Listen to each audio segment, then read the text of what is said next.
Hello, viewers. Welcome to this panel discussion on building digital scalability to encounter the disruption.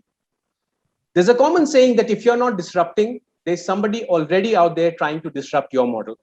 CXOs may not necessarily always look at disrupting every time, but they have to be prepared with their systems and processes to encounter disruptions. That's where cutting-edge technology, and especially automation, helps to build scalability and prepare for any impending disruptions. In this panel discussion, we have with us top technology leaders from some of India's best banks who will throw light on how they are helping their organizations stay relevant by leveraging technology in these times of flux. So without any more ado, please allow me to welcome our panelists of the day in alphabetical order. Mr. Abhay Johorey, Head Digital and Analog Architecture and Design, ICICI Bank, Mr. Atul Kumar, GM Digital Banking, Canara Bank, and Mr. Kiran Gadhari, SVP and Head Digital Channels, Axis Bank. Welcome, gentlemen. Thank you. Thank you. I'll set the ball rolling with Mr. Abhay. Abhay, sir, a bank's core competitive advantages are being eroded, and they face some tough choices if they are to stay competitive in the digital age.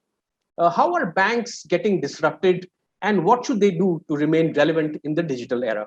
Your thoughts here. Okay. So actually, two things have happened.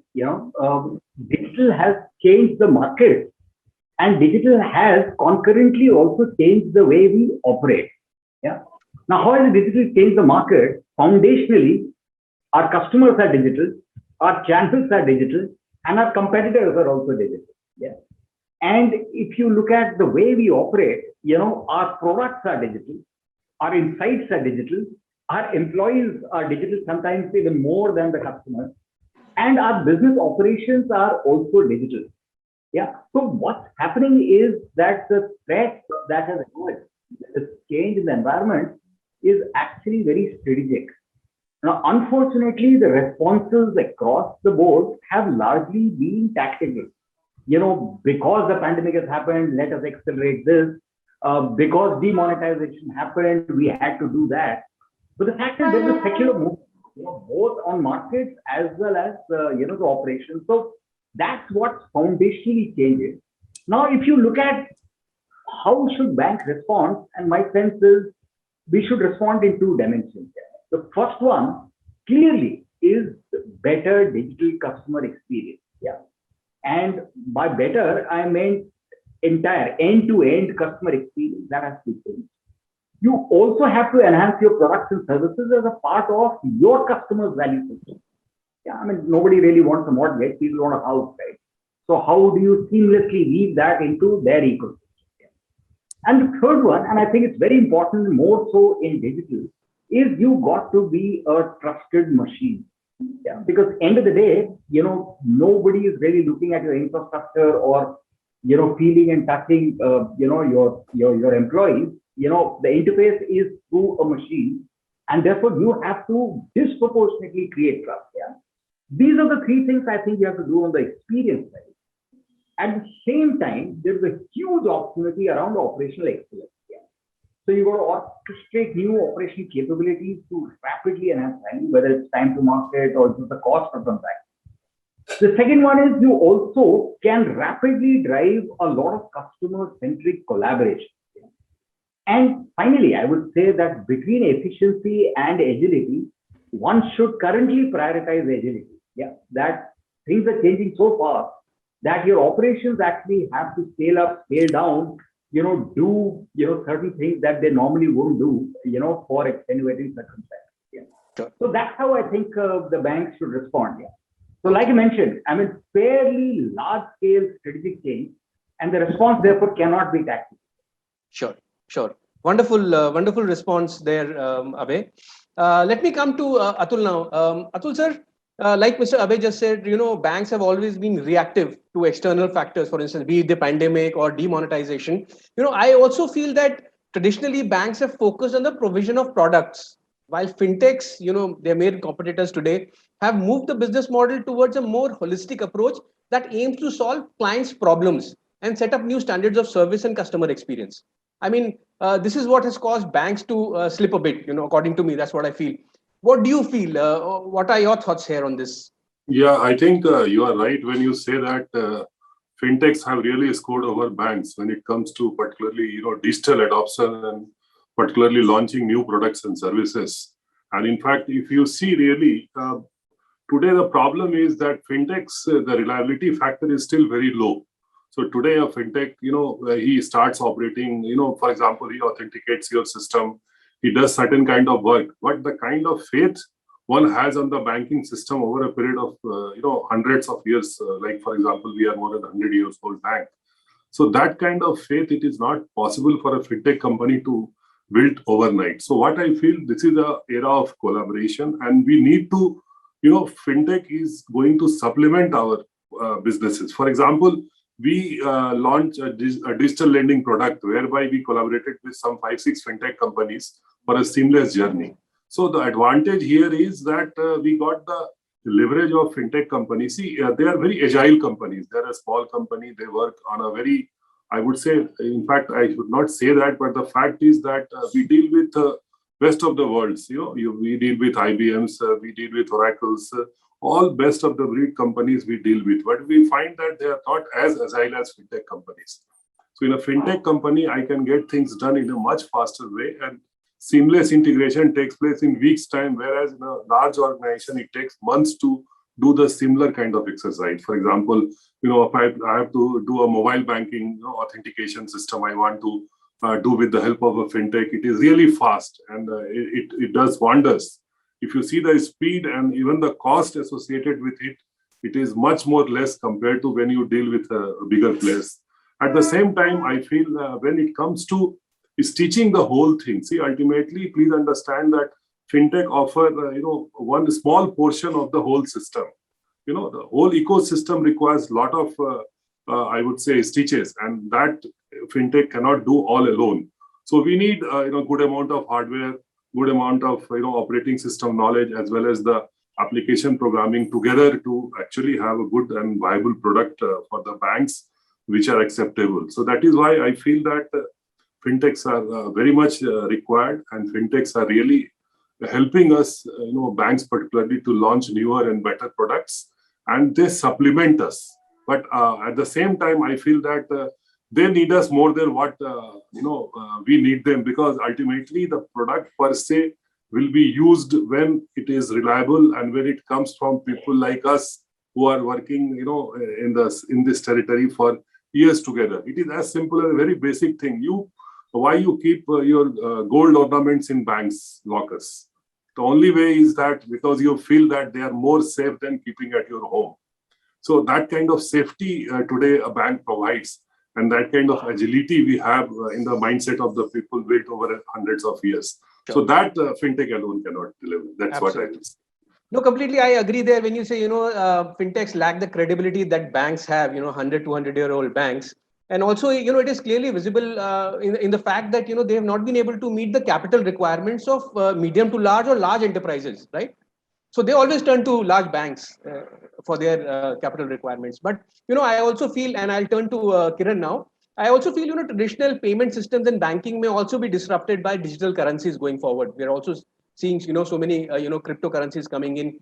And, the other reason that comes to my mind why traditional banks are facing the heat could be also because of their obsolete technologies, such as an over-reliance on rigid mainframes and an overextended branch network, while the younger generation want to bank with their mobile phones, right?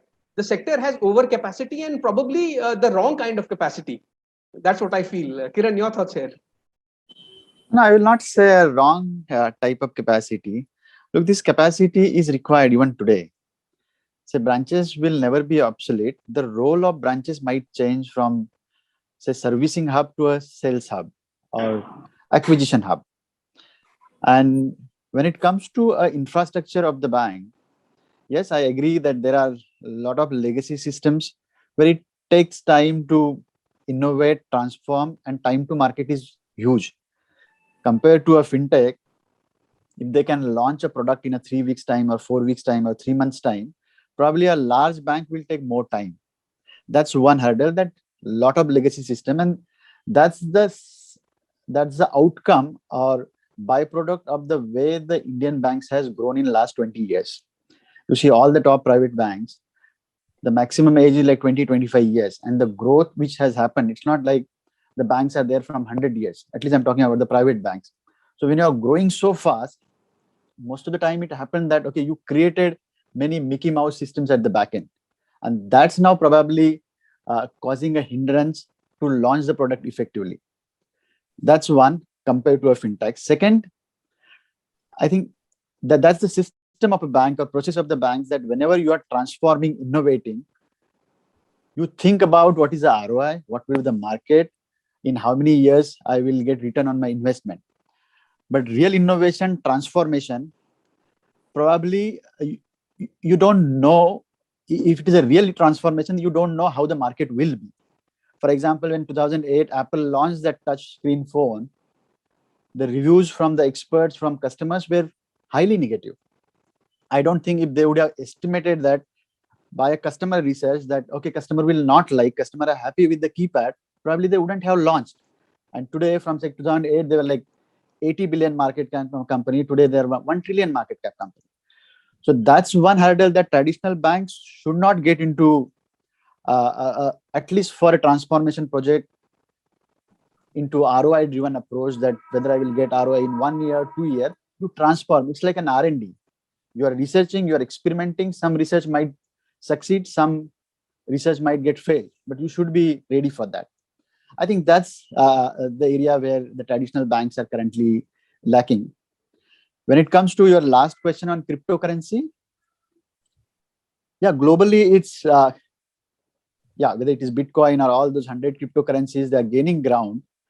But my personal take that unless it is regulated by some entity at some form, at some level, adoption of digital currency by masses will be difficult. The use will be limited to certain transactions, certain areas. But if we want cryptocurrency to be used by masses in India, there has to be a regulatory framework. Thank you. Great inputs there, Kiran. I'll come back to Abhay now. Abhay sir, the bottom line is that banks will have to transform themselves, right? And whenever we talk about transformation, the first technology that comes to mind is automation, right? So why is automation being touted as the next big technology for banks? And what role can it play in helping the banking sector stay ahead of the curve? Which areas, functions do you think can it transform? Where's the potential? See, automation is not the only set. Yeah. So I would broadly classify the three sets. Yeah? So there is automation, there is cloud computing, and then there is cognitive technology. Yeah? And since you asked about automation specifically, I will focus on automation.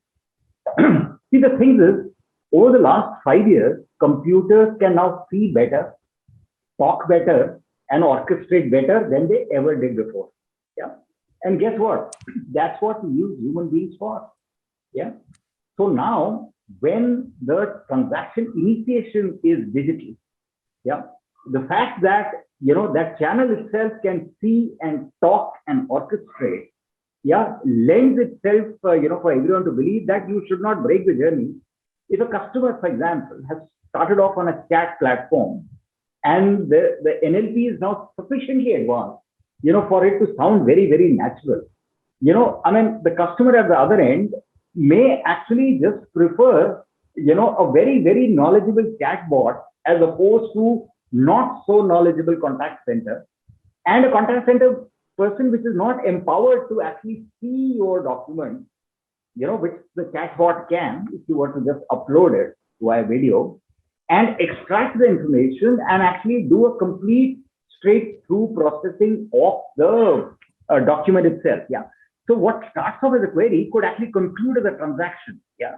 And that qualifies for a better customer experience. Yeah. So this is one of the very rare things where you can do more with less.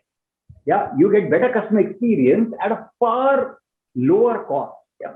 And I just talked about one where the journey started off on a chat and concluded on a transaction. And you can think of almost any process in the bank, which could actually be completely automated now, because some of the things that we needed the humans in the loop for, either control or reconciliation or empathy, now at some level, although, I would still say that humans are important to be kept in the loop, but a lot of very, very mundane, a lot of very, very rule-based text, and a lot of transaction type, plain vanilla servicing queries, can actually now be completely automated. That sometimes actually pays for the cost of the overall transformation itself. Yeah. So it's a very, very compelling, thing to do. You get better experience, far higher, accuracy, and far higher throughput. Yeah. When you are actually completely automated. Yeah. And the India stack, India is one of the few environments where it is actually completely possible. Between a UPI and Aadhaar, there is very little that actually holds you back from, completely automating this whole thing end to end. And as and when the account aggregator concept fully takes root, as and when open banking fully comes into the country, my sense, we've just scratched the tip of the iceberg. Yeah. I mean, what we are going to see over the next 3 to 5 years is at least a 10 to 100x efficiency. And then obviously the question is, some of these efficiency benefits can actually then be passed on to the customers as well. Sure. Great. So Atul, do you echo Mr. Abhay's sentiments there when he says, it helps you do more with less, because, everybody looks at a CIO and says, you have to do more with less. So does automation really help in achieving that? So I will certainly agree to one point, and I will certainly do not agree to one point that automation can really, do everything automated or things like that. Just to give an example, we talk about robotic process automation. We are talking about IoTs. The fact is, if you talk to any large bank, there are hardly few applications which are actually, we can call it, fit into that criteria. For example, in our case, when we tried robotic process automation, the only thing we could do was, what we call as the GL, or the reconciliation part of it, which is again a small part of it. So I think in the IT industry, we use a lot of jargons, and every alternate month we will come out with a new product and services and tell it in a new way and thinking that it is altogether a new thing. Basically, automation is nothing but, it is, I think, equivalent to what we call as data processing in earlier days. The earlier systems were small, so naturally, they used to take more time. Today, it is much more better. The efficiency has improved, so you have got real time and real time kind of automation. But talking about processes, I think getting it 100% automated for a bank kind of thing, just forget about anything. Just think about lending. So a major purpose of a bank income is lending.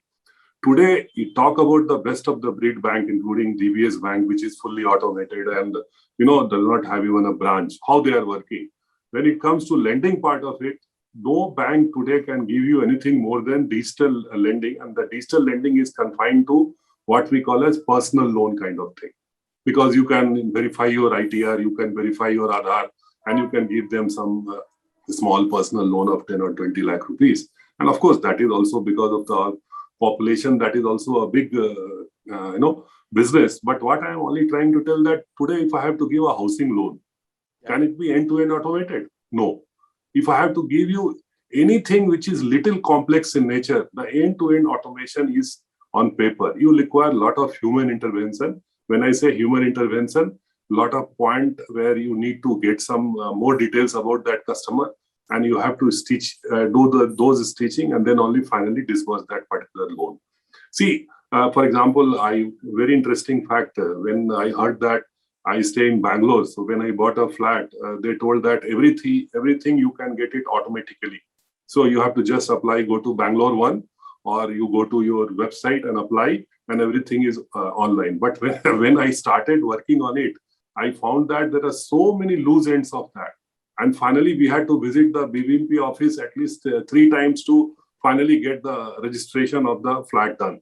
So easier said than done. Of course, the reasons are plenty. But I think we use a lot of jargons in the IT industry, and which really perplexes and confuses the people. I think there is no need to call them. Automation is going on since ages. Banks were first to adopt mainframes. Banks were first to adopt Unix operating system, which is today the de facto standard for a larger volume of business. Banks were, even today, all our major database is on Oracle, which is the de facto standard for a larger database. In fact, no core banking today is available in our country, whether it is public sector bank or private sector bank or a multinational bank, which is, platform other than Oracle. So what I'm only trying to tell is that traditional things are here to stay. And a lot of jargons are being used to confuse people. And, every small thing is known as innovation. So I think that is something which I feel we should look at it in a different way. Automation, yes, is possible. And banks are doing automation since beginning. But yes, there is a way to do it. And not everything will be automated even in the next 5 years. That is what I feel. Sure. So Kiran, on which side are you, with Mr. Abhay or Mr. Atul? Because, Atul definitely is not too bullish on automation. He feels it's just a jargon in the banking industry. Where are you in this journey to automation? My take is, yes, last 25 years, automation is a process, continuous process. It's not that last 5 years, banks started automating because all fintechs had started appearing into the market. No, I agree that automation is happening even in, say, early 2000 or late 90s. As on when the new technology appeared into a market, automation happened. It will be not fair to say that banks were behind the automation or they lagged behind or they shied away from the automation. No, it wasn't the case. When first time people started building chatbots on AI platform, almost all the banks, not only Indian, global banks, they experimented on the AI chatbots. In 2015, probably AI was at a very nascent stage. Today, AI can do, say, 30%, 40% of the things. In 2014, 15, it was only FAQs. Today, transactional capabilities are there with the AI. Down the line, 5 years, probably the complex problem, up to 90% will be solved by AI. For example, I can talk to my call center. A voice recognition will understand who am I. I can ask my query, hypothetically say that my credit card transaction has not received. Bank will understand me, will know my email ID, and that will be triggered. So these type of transactions will be taken care in next 3 to 4 or 5 years time. And when it comes to customers' point of view, customers always loved automation, and fortunately, this lockdown had given that push or acted as a catalyst where bank realized that, okay, there is no other option but to provide some automated services or STP services. So traditionally for address change, mobile number change, customers used to visit the branches. Banks realized there are technologies available. Thanks to government that there is video KYC, e-KYC, e-sign. So I can authenticate, authorize customers digitally. So using those innovations which government has done, bank adopted it immediately. So the moment VKYC was in market, the moment eKYC is on market, bank adopted and created use cases how these technologies can be used. So today, most of these services are automated, whether it's our bank or any leading bank in India, they are working on that direction. So I think it's not a thing that our banks will be doing it in 2 years or 3 years. It will be a continuous process. Probably by 2030, a customer might not visit a branch. The AI at the back end will be so powerful, right, that will identify me and identify my patterns, where I am today, will nudge me, personalize offers will be given. So yes, that's what Sure. I think my take. So I will not take a side whether it's Abhay's right or, but this is what I think will happen. Great. Yeah. Got your point there. So, okay. So moving forward, sir, one of the most important goals for any bank is to optimize processes for greater efficiency and better customer experience. And, you spoke about this in your earlier response as well. But the challenge is to innovate without neglecting existing lines of business and to transform without getting bogged down in the transformation process itself. So how can CIOs do this? And do you think automation can play a role here, or your thoughts? See, it's important. I mean, there's a difference between a greenfield bank and a brownfield bank. Yeah, some of them are already, in midair. You can't really land to refuel. Yeah, so a lot of what we end up doing is a little bit like midair refueling. You got to slow down. You got to let the other plane catch up. You got to get a pipeline in. You got to fuel your tanks and then continue flying. Yeah, you cannot stop. You cannot land. Yeah, because you are a going concern. Now that makes it very, very challenging. For a large bank, for a large successful bank, because on the face of it, whether it's investors or customers, nobody's really crying out for a massive amount of disruptive innovation, disruptions that actually changes the day-to-day life. So it has to be very smoothly done. Yeah.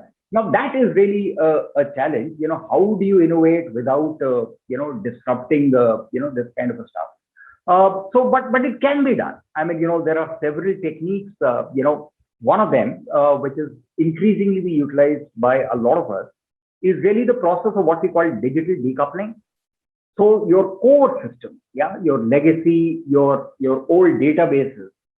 Unfortunately, I mean, when we introduced databases about 20 years back, they were cutting edge, and the legacy was mainframe. I mean, now you have your Unix and Oracle. Even though they are in containers as legacy, and the new cutting thing to do is actually then have distributed databases on the cloud. So the digital decoupling is basically you allow for systems of engagement, your browser, your app, your CRM, to actually evolve first, so that the customers actually don't really notice a change. And once they're evolved, you actually decouple the system of records to actually do only bookkeeping, and get all the intelligence in your systems of intelligence and in your systems of engagement. So that is one of the techniques that folks are using, digital decoupling. Sure. The other way in which this can be done is you just float a separate small bank, a digital bank. Some of our competitors have done that in overseas markets. You float a fully digital bank which competes with yourself. Then over a period of time, you transfer all the customers to the digital bank. Okay. A third way to do it is really the messiest, which is that you suddenly do a nice switch cutover. You build a parallel system fully, and you cut the entire stuff over, overnight or over a weekend. That's very, very risky, especially for all of us who have 20 to 50 million customers each. That is a very hazardous kind of a thing to do. Sure. Sure. Great. So Mr. Atul, any other process that you think that comes to your mind, or are these three ways to go about transforming without getting disrupted internally?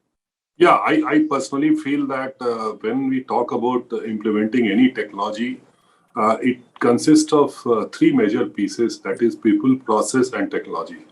And governance is also embedded in technology when you talk about adopting any good practice. Here, I only want to tell that I have seen particularly, a couple of banks and, other organizations spending huge amount of money when it comes to technology. When it comes to people, they don't spend that kind of money to train those people, to make them really future ready, and to make sure that things get work properly. I'll give you an example. We tried to outsource our card management system to one of the leading companies in the country today.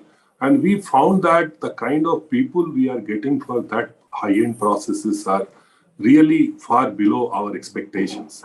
And I think this is where we fail, that we spend less amount of time and energy and money to train our resources, which is very, very vital for the technology part and for putting all the technology to work as per there. Ultimately, see what every bank today is trying to have more and more products per customer. I want to sell them a loan. I want to sell him a credit card. I want to have a debit card. I want to also tie up with merchants so that he can buy on my platform, and then I get some commission out of it. So if you really see the whole bandwagon, it is all about getting more and more market share and talking about taking more products per customer. But this can be achieved, only when we understand that we have to also keep customer-centric approach, and we have to keep customer in mind. So today, the customer at the various age group and at various part of the country, we being a public sector bank with around 13,000 branches and more than 10 crore customers, we are dealing with all type of customers. Whereas a new generation private sector bank is probably dealing with a very certain, kind of customers who are probably, less than 35 and IT savvy and things like that. So, being a large public sector bank, our requirements are very varied and very different. We need people at the branch also. We cannot really replace people there. and we also need people who talk in their language and sell the products in their language. So today, I think using multiple languages for communication is also very important. That's why we have got multiple messaging system who communicate in their own language, because we have got whole lot of customers there also who need that kind of technology. So I think it is always a mix and match, and the ultimate goal or the journey is to get more product out of per customer, and get a better or a bigger wallet share. And I think that is the whole objective behind the whole thing. That's what I. Sure. Kiran. Yeah, so look, when automation is happening or will happen, internal processes or products, I will not say it will get disrupted or disturbed. It will get evolved. So traditionally, if a particular process without, say, technology or new age technology was done in a certain way, with the help of new technology, the process itself is evolving.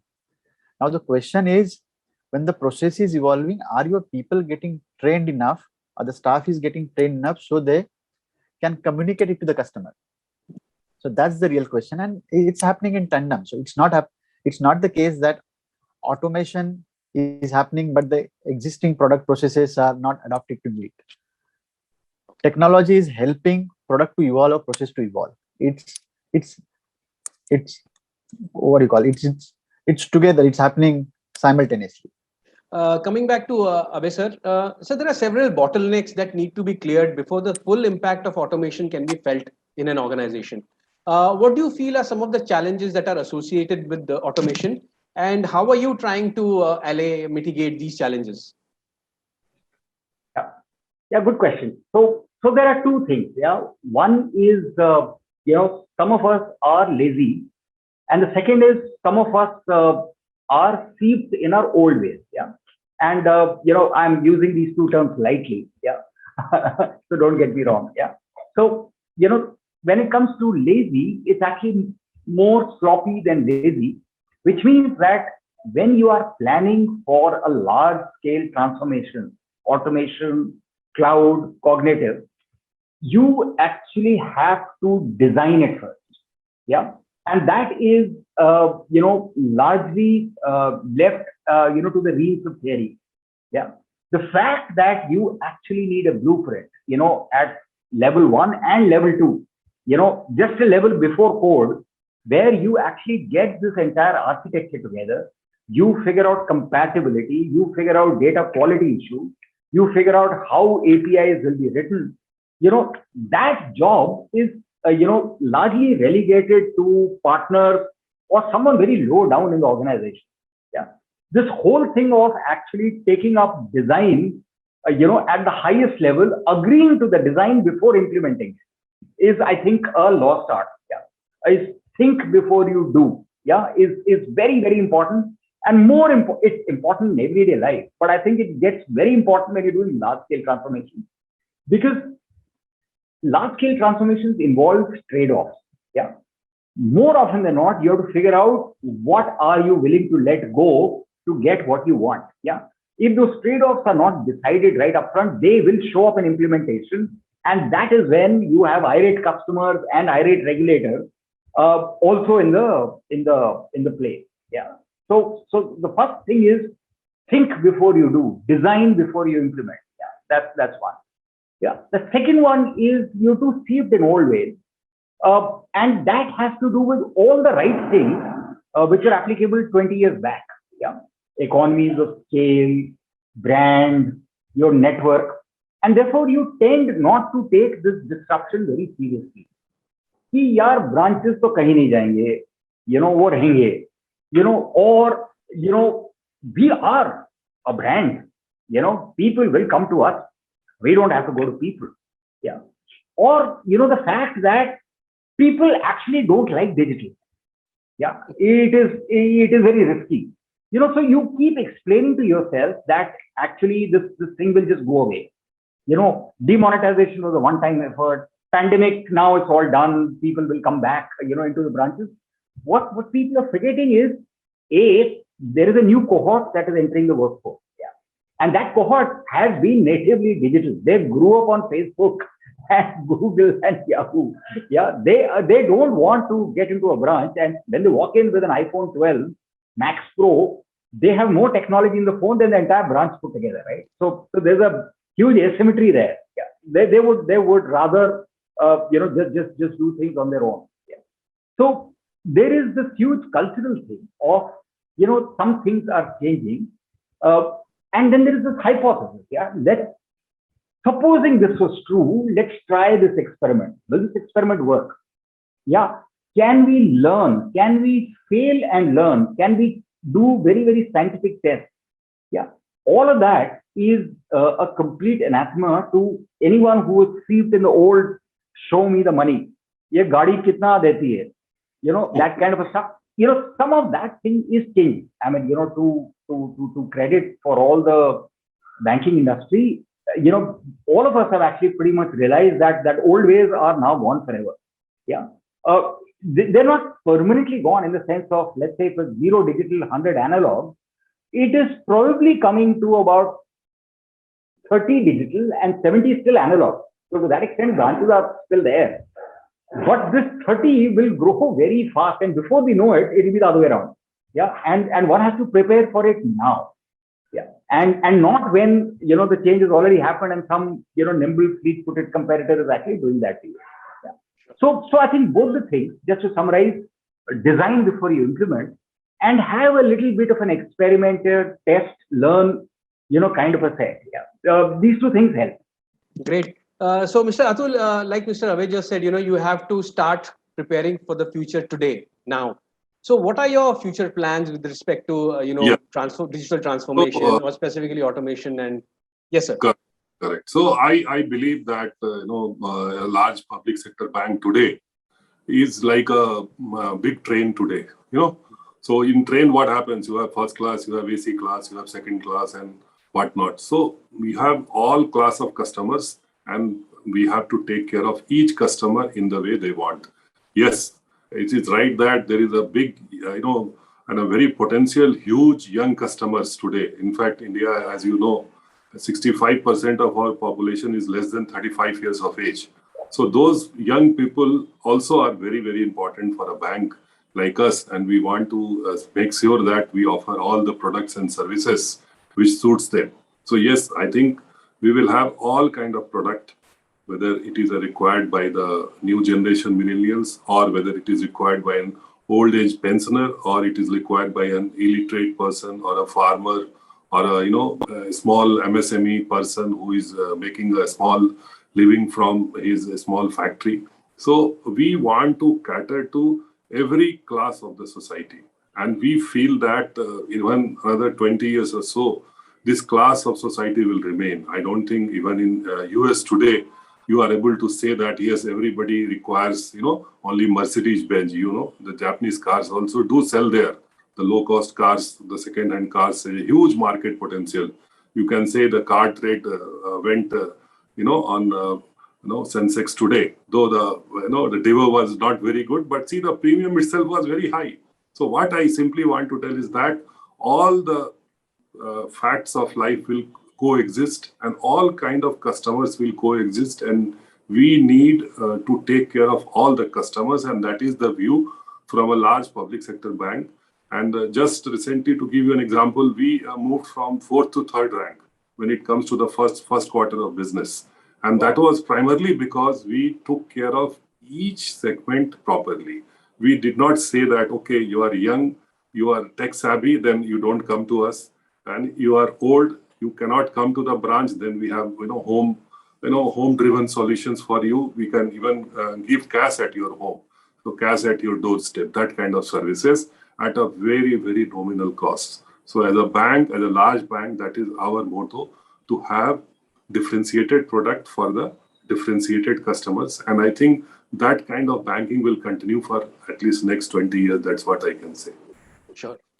Kiran, what's the road ahead for Axis Bank?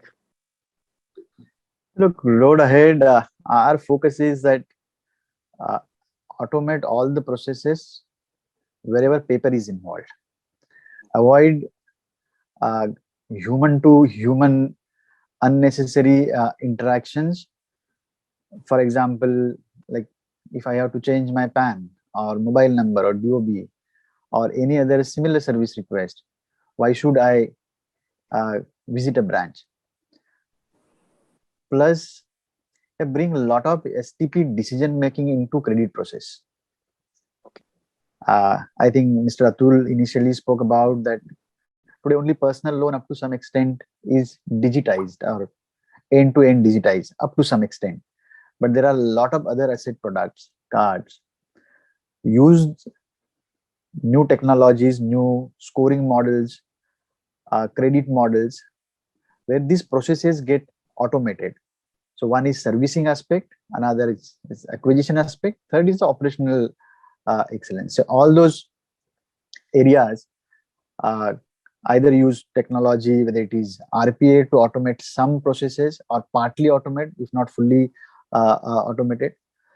So with these three pillars, like automate servicing, automate acquisition, and automate back-end operations, I think that's the agenda not only for us. I think almost every bank in India or globally is working on those lines. Sure. Yeah. So, Mr. Abhay, as a leading private sector bank, how would your strategy differ from a public sector bank, and what are your future plans? See, foundationally, the strategy, does not really change. I mean, a bank is a bank is a bank. I mean, it's just a question of how you execute, the entire trust that the customers actually place in you. I mean, there has to be a lot of humility. You are just a steward for the money that they own. So the point is to be very, very sensitive, to what the customers actually want, and change, and evolve the way the customers are evolving. But I would say, I mean, there are at least 6 questions that, all of us keep asking all the time, and the answers to these actually then define a strategy. The first one is, does the top leadership champion and prioritize digital? Yeah, and the answer clearly is yes. That we actually give a very high weightage and we back it up with budgets and resources. The second one is, are your decisions based on gut or are they based on data? And the answer for us right now is that the systems have evolved to a level where we can actually increasingly have a lot of decisions driven by data. Yeah. The third one is around empathy. Are our decisions grounded in the customer's needs and insights? And this is paramount. Yeah, this cannot change. Yeah. Then the next one is, I mean, are we using all our designs in a very competitive advantage? Whether it's our user experience design, whether it's automation design, or our intelligence design, are we using that as a competitive advantage to, do more with less? Yeah, the answer there again is that we intend to follow this. Then there's this thing around agility and iteration. Are the ways of working flexible, and are they willing to, involve a little bit of test and learn? And like I mentioned, experimentation now is a way of life here. And finally, on innovation, we've always prided ourselves that, we were at the cutting edge, and we intend to keep that lead. And to that extent, risk-taking and long-term thinking is rewarded, in the bank. So strategically, I mean, if you were to look at it, I mean, these are the 6 elements that we look at, and we hope to continue to lead the way.